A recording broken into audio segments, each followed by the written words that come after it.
Potrošio sam bogatstvo na sinovljevo vjenčanje. Ono što je učinio nakon toga utjecat će na vas. Imam 59 godina i nikad nisam mislila da ću se pronaći ovdje, sama u stanu koji je nekad bio pun smijeha. Zovem se Mirna i ako imate moju dob, vjerojatno ćete razumjeti ovo što ću vam reći. Možda ćete se čak prepoznati u mojoj priči. Ovo jutro sam se probudila i prva stvar koju sam ugledala bila je račun na stolu. Podsjetnik na dug koji još uvijek otplaćujem. Dug od 20.000 eura koji sam uzela za vjenčanje moga sina Marka. Da, čuli ste dobro. 20.000 eura za jedan dan. Za jedan prekrasan, savršen dan koji je trebao biti početak nove sreće u našoj obitelji. Umjesto toga, bio je početak moje propasti. Sada, dok gledam kroz prozor na zagrebačke ulice gdje sam odrasla, pitam se kako sam mogla biti toliko naivna. Kako sam mogla vjerovati da će ljubav i odanost koje sam davala 40 godina biti uzvraćene? Kako sam mogla misliti da će moj sin, moje jedino dijete kojeg sam rodila u bolovima i odgajala sa suzama i smijehom, stati uz mene kad mi je bilo najpotrebnije? Možda se pitate zašto vam pričam ovakvu tužnu priču. Zašto vas opterećujem svojom tugom? Zato što znam da nisam sama. Znam da su tu negdje žene poput mene, majke koje su dale sve od sebe, koje su žrtvovale svoje snove, svoju mladost, ponekad čak i svoje zdravlje, da bi njihova djeca bila sretna. I koje sada sjede same, pitajući se gdje su pogriješile. Marko je rođen kad sam imala 28 godina. Moj muž Tomislav i ja smo se borili za dijete 6 godina. 6 dugih godina pokušaja, razočaranja, liječenja. Kad sam konačno zatrudnjela, mislila sam da mi je Bog dao najveći dar. Moj mali princ, moja radost, moj razlog za postojanje. Odgajala sam ga sama. Ne zato što Tomislav nije bio tu, bio je, fizički. Ali kao što mnoge žene moje generacije znaju, biti prisutan i biti uključen su dvije potpuno različite stvari. Tomislav je išao na posao, donosio novac kući, sjedio za stolom kad bi se vratio. Ali tko je budan noćima kad je Marko imao temperaturu? Tko je učio s njim lekcije? Tko je išao na roditeljske sastanke, na utakmice, na školske predstave? Ja. Uvijek ja. Ne žalim se. To je ono što majke rade. To je ono što su žene moje generacije uvijek radile. Davale smo sebe bez pitanja, bez očekivanja nagrade. Ljubav je bila nagrada sama po sebi. Ili barem tako sam mislila.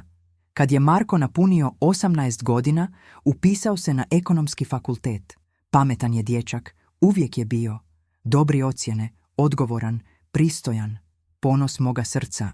Kad je diplomirao, našao je posao u banci. Počeo zarađivati pristojne novce. Kupila sam mu odjelo za prvi dan na poslu. Sjećam se kako je izgledao. Kao pravi muškarac, kao netko tko će postići velike stvari. 3 godine kasnije upoznao je Anu. Lijepa djevojka, dobro odgojena, iz ugledne obitelji. Njena obitelj ima svoj biznis. Uvozno-izvozno poduzeće. Kad mi je Marko rekao da je zaljubljen, bila sam sretna. Konačno će se moj sin skrasiti, imat će obitelj, dat će mi unuke. Ana je bila ljubazna, ali kako da to objasnim? Nikad nisam osjećala da me stvarno prihvaća. Bilo je tu neke distance, nekog hlada. Kad bi dolazila k nama, uvijek je gledala po stanu kao da procjenjuje, kao da mjeri. Naš stan od 70 kvadrata u Dubravi nije bio dovoljno dobar za nju. To sam vidjela u njezinim očima. Ali Marko je bio sretan, a ja sam htjela da bude sretan. Zato sam progutala svoju nevolju i trudila se biti dobra buduća svekrva. Kad su se zaručili, Marko je došao k meni. Sjetio se da postoji, da ima majku koja ga voli više od života. Sjeo je u kuhinju gdje smo imali toliko razgovora, gdje sam mu davala savjete, gdje smo planirali njegovu budućnost. Mama, rekao je, Ana i ja se želimo vjenčati. Srce mi je poskočilo od radosti. To je divno, sine. Kad? Za 6 mjeseci i... Mama, želimo veliko vjenčanje. Ana sanja o tome od djetinjstva. Pomislila sam na naše skromne prihode. Tomislav i ja smo imali dovoljno za život, ali ništa više. Moja mirovina od 2300 kuna i njegov skromni posao vozača nisu baš omogućavali raskoš. Koliko otprilike košta takvo vjenčanje? upitala sam. Marko je sklopilo ruke. Pa, oko 20.000 eura. Gotovo sam se zagrcnula. 20.000 eura. To je bila moja mirovina za gotovo 10 godina. Sine, to je puno novca. Znam, mama. Ali Ana je jedinca. Njezini roditelji će platiti polovinu, ali ostala polovica, pa nadao sam se da bi ti i tata mogli pomoći. Vidjela sam nadu u njegovim očima. Vidjela sam koliko mu to znači. I u tom trenutku, kao što su majke radile 1000 godina prije mene, donijela sam odluku koja će mi promijeniti život.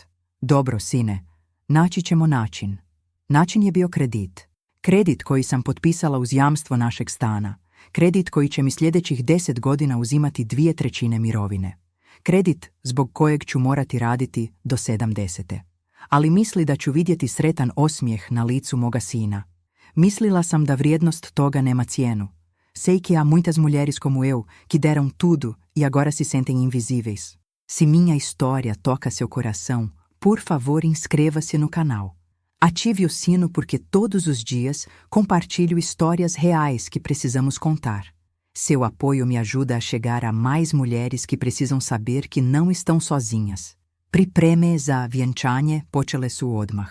Ana je postala general koji organizira ratnu operaciju. Sve je moralo biti savršeno. Haljina vrijedna 3000 eura, cvijeće iz Holandije, fotografije i snimanje, restoran s pogledom na more. Svaki tjedan je imala novi zahtjev. Moramo promijeniti dekoracije, ove više nisu u trendu. Moramo uzeti bolji restoran, ovaj nema dovoljno prestižan ambijent. Moramo unajmiti bolju glazbu, ova neće stvariti pravu atmosferu. A ja sam stajala sa strane i gledala kako se broj na kreditu povećava. 20.000 je postalo 25, zatim 30. Svaka promjena je košta dodatno. Svaki sitni detalj je dodavao 100 ili 2 eura. Mama, to je jednom u životu, govorio mi je Marko kad sam pokušala razumno razgovarati s njim. Hoću da Ana bude najsretnija mlada na svijetu. I ja sam htjela isto. Htjela sam da bude sretan. Zato sam nastavila potpisivati čekove, davati jamstva, sklapati kreditne ugovore. Dan vjenčanja je bio stvarno prekrasan. Morge priznam. Ana je bila najljepša mlada koju sam ikad vidjela. Marko je sjao od sreće. Restoran na Jadranu bio je kao iz bajke. Gosti su bili oduševljeni. Ja sam nosila jedinu svečanu haljinu koju sam imala. Onu koju sam kupila prije 15 godina za vjenčanje moje sestre. Platila sam frizerku da mi uredi kosu. Kupila sam nove cipele. Htjela sam biti dostojna majka mladoženje. Kad sam gledala svog sina kako pleše s Anom, kad sam vidjela koliko je sretan, pomislila sam da je svaka kuna vrijedila toga.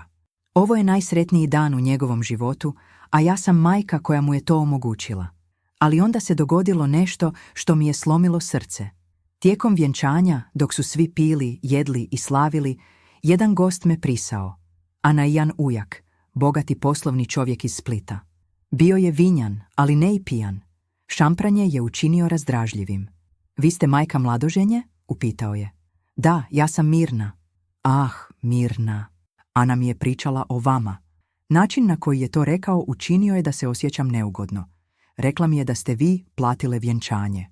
Pa, pomagali smo, rekla sam skromno. Pomagali? Nasmijao se. Čuo sam da ste uzeli kredit od 40.000 eura. To nije pomaganje, to je zaduživanje za narednih 10 godina. Srce mi je stalo. 40.000? Ali posljednji izvještaj koji sam potpisala bio je 37.000. Izvinite, nije 40. Nije? Pogledao me je s nekim čudnim sažaljenjem. Draga ženo, vaš sin je danas potpisao dodatnih 7.000 za honeymoon u Dubaju. Rekao je da će mama to riješiti. Svijet oko mene se počeo vrtjeti. 7.000? Za medeni mjesec. I nije mi rekao. Možda su informacije pogrešne. Ujak je povukao telefon iz džepa. Evo, pitaću Anu. Prije nego što sam mogla reći bilo što, već je zvao. Čula sam Anain glas kroz telefon. Da, ujače. Ana, draga, ovdje sam s majkom mladoženje. Hoće li ona platiti i honeymoon ili to plaćaju tvoji? Pauza. Zatim Anain smijeh. Pa rekla sam ti, ujače, Marka mama sve plaća. Ona je uzela kredit, tako da neka plati do kraja. A što s vašim roditeljima? Nisu li trebali platiti polovinu? Pa trebali su, ali tata je rekao da ako Markova majka želi biti važna, neka bude. Mi ćemo sačuvati novac za našu kuću. Čula sam svaku riječ, svaku jedinu, bolnu riječ. Ujak je prekinuo vezu i pogledao me. U njegovim očima vidjela sam sažaljenje. Žao mi je što ste to morali čuti ovako. Pokušala sam se usredotočiti na disanje. Osjećaj nevjeracije preplavljivao me je poput valova. Ana je lagala. Njezini roditelji nisu platili ništa. Sve, apsolutno sve, palo je na mene. 47.000 eura. 470.000 kuna. I Marko je znao. On je znao i nije mi rekao. Ostavila sam vjenčanje ranije. Rekla sam da se ne osjećam dobro, što nije bila laž. Zista mi se dizala želuca od šoka. Vratila sam se kući i sva noć sam plakala. Sljedećeg dana Marko i Ana su otputovali u Dubaji. Tjedan dana luksura, najbolji hoteli, šoping u najskupljim centrima. Sve na moj račun. Dok su oni uživali pod pustinskim suncem, ja sam sjedila s kalkulatorom i pokušavala izračunati kako ću preživjeti sljedećih 10 godina.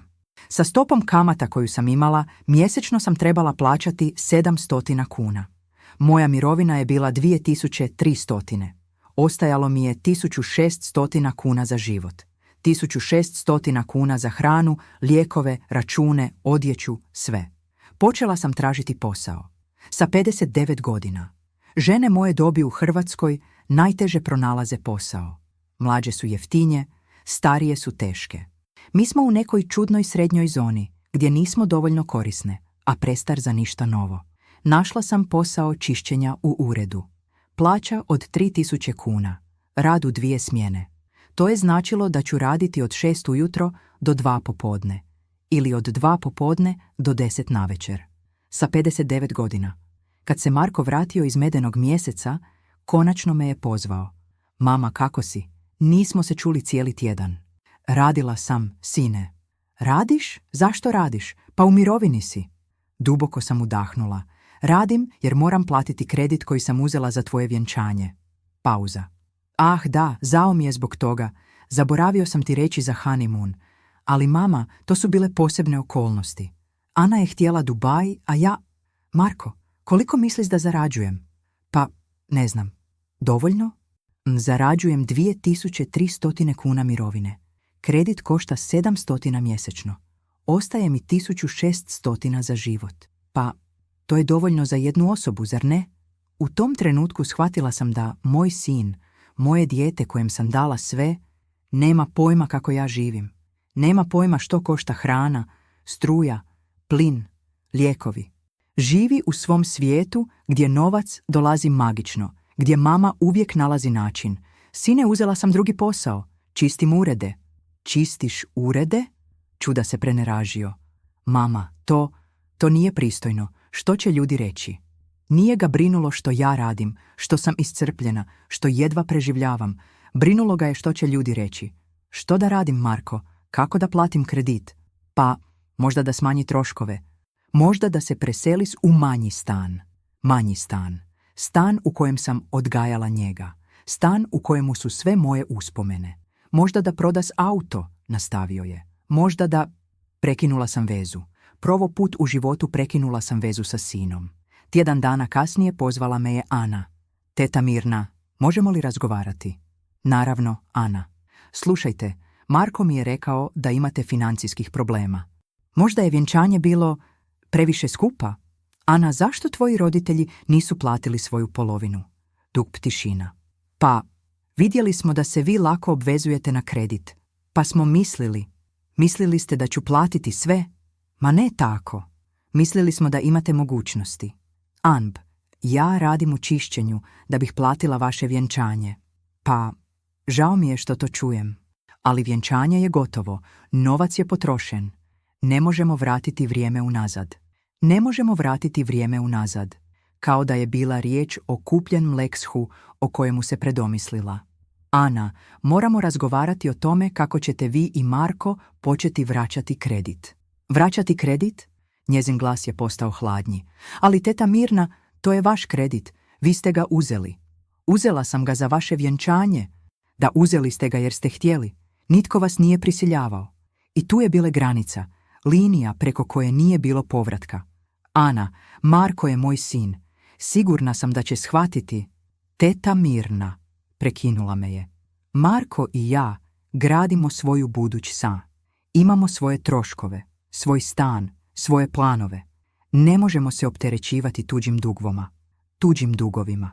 Moja ljubav, moji žrtvosvojci, moj kredit uzet za njihovu sreću, tubi dugovi. To je bio dan kad sam shvatila da sam izgubila sina.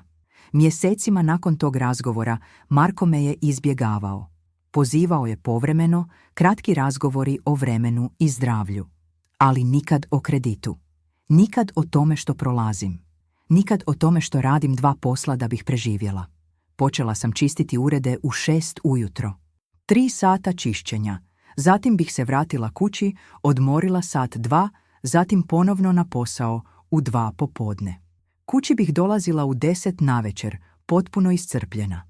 U 60 godina čistila sam tuđe toalete da bih platila kredit koji sam uzela za sina koji me više nije htio vidjeti. Zdravlje mi se počelo pogoršavati. Bolovi u leđima od konstantnog saginjanja i čišćenja. Problemi s koljenima od hodanja po tvrdom podu cijeli dan. Insomnija od stresa i briga. Jedna noć, dok sam ležala u krevetu i nije mogla zaspati, dogodilo se nešto što je promijenilo sve. Glasno su kucali na vrata. Ponoć je bilo. Tko može doći u ponoć? Otvorila sam vrata i vidjela Anu. Plakala je, razmrsala, kosa u neredu. Teta Mirna, mogu li ući? Naravno, dijete. Što se dogodilo? Ušla je u dnevni boravak, gdje sam imala jednu stolju, još uvijek upaljenu. Marko me vara, rekla je kroz suze. Sjedila sam. Ne zbog toga što me iznenadio, na neki način duboko sam uvijek znala da Marko ne zna što je vrijedna ljubav. Sjedila sam jer sam shvatila da je Ana došla k meni jer nema nikud drugdje ići. Odakle znaš? Vidjela sam ih.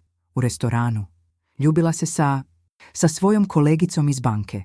Mladom djevojkom, možda 25 godina. Ana je plakala, a ja sam sjedila i gledala ju. Ova djevojka koja mi je uzela sina, koja me tretirala kao bankovat, koja je rekla da moji dugovi nisu njezini, sada je sjedio u mom dnevnom boravku i plakala. Što ćeš sad? Upitala sam. Ne znam što da radim. Roditelji, oni će reći da sam znala u što se upuštam. Da sam trebala biti pametonja. Nemam prijatelje ovdje u Zagrebu, sav moj život je vezan uz Marka. Pogledala me je očima punim suza. Teta Mirna, ja znam da sam vas loše tretirala. Znam da nisam bila poštena oko vjenčanja, ali sada razumijem. Što razumiješ? Razumijem kako se osjećate kad vas netko koga volite izda. Razumijem što znači dati sve od sebe i dobiti ništa za uzvrat. Dugo smo sjelo k tišini. Ana je plakala, a ja sam razmišljala. Ana, rekla sam konačno, zašto ste vi i tvoji roditelji lagali oko plaćanja vjenčanja? Oblizala je usne. Jer smo vidjeli da ste spremni učiniti sve za Marka. Bila ste tako posvećena, tako ljubazna. Moji roditelji su rekli da vam neće ništa faliti ako platite malo više, da možete podignuti kredit. Malo više? Ana, 47.000 eura nije malo više. Znam to sada. Kad sam počela živjeti sa Markom, kad sam vidjela koliko je sebičan, koliko malo misli o drugima, shvatila sam da ono što ste vi radili nije bilo normalno. Bilo je sveto. Prvi put je netko nazvao moju ljubav svetom. Teta Mirna, mogu li vam nešto reći? Nešto što možda ne želite čuti. Klimnula sam. Marko vas ne poštuje. Nikad vas nije poštovao. Pričao bi o vama kao o nekome tko uvijek nalazi način, koji je uvijek tu kad treba novac ili pomoć.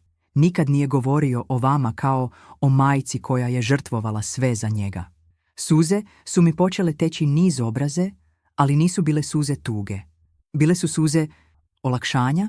Konačno je netko rekao ono što sam duboko znala, ali nisam smjela priznati. A ja sam bila ista, nastavila je Ana. Tretirala sam vas kao bankomat, kao nekoga tko služi da ispuni naše snove. Nikad nisam pomislila da imate svoje snove, svoje potrebe. Pogledala me je u oči. Hoću da znate da ću se rastaviti od Marka i hoću da znate da ću pokušati ispaliti dio kredita. Znam da ne mogu sve, ali. Ana, ne moraš? Moram. Nije to iz milostinje. To je jer ono što smo vam učinili bilo je pogrešno. I jer sada razumijem što znači biti žena koju netko ne cijeni. Te noći, po prvi put u mjesecima, zaspala sam mirno. Ne zato što mi je Ana obećala pomoći s kreditom, već zato što sam konačno prestala sebe optuživati. Nisam ja bila loša majka. Nisam ja bila razlog zašto me sin ne poštuje. Bila sam žena koja je voljela previše, a to nije grijeh. Ujutro sam donijela odluku. Odluku koja će promijeniti ostatak mog života. Ana se razvela od Marka nakon 3 mjeseca. Vratila se u Split, k svojoj obitelji. Prije odlaska dala mi je 10.000 eura. Sve što je uspjela uštedjeti iz svoje mirovine koju je dobila od razvoda. To nije sve što dugjem, rekla mi je, ali to je početak. Marko je bio bijesan. Došao je k meni dan nakon što je Ana otišla. Mama, što si joj rekla? Zašto se razvela? Sin, ja joj nisam rekla ništa. Ana je vidjela tebe s drugom ženom. Pa to nije bilo ozbiljno. To je bila greška. Zašto nije bila strpljiva? Gledala sam ovog muškarca od 30 godina i pitala se kad se moje dijete pretvorilo u nepoznate. Marko, sjedni. Mama, nije vrijeme za razgovor. Moram je naći, moram ju razuvjeriti. Sjedni! Toliko rivjetko sam podigla glas na njega da se prezerao i sjeo. Sine, imat ćemo razgovor koji smo trebali imati prije mjeseci. Mama, ti ćeš šutjeti i slušati. Prvi put u 59 godina života vikala sam na svoje dijete. Prvi put u njegov života bio je prisiljen me slušati. Tvoje vjenčanje me košta 47.000 eura. Radim 2 posla da bih platila kredit. Čistim toalete da bih preživjela. Tvoja žena se razvodila jer si je varao, a ti hoćeš da je nađeš i razuvjeris? Mama, to su naši privatni problemi. Tvoji privatni problemi postali su moji kad si me doveo do bankrota. Marko je bio tiho. Možda po prvi put je vidio majku kakva stvarno jest on. Sine, ja te volim. Voljela sam te prije nego što si rođen. Voljela sam te svaki dan tvog života. Ali više neću dopustiti da me tretuješ kao bankomat.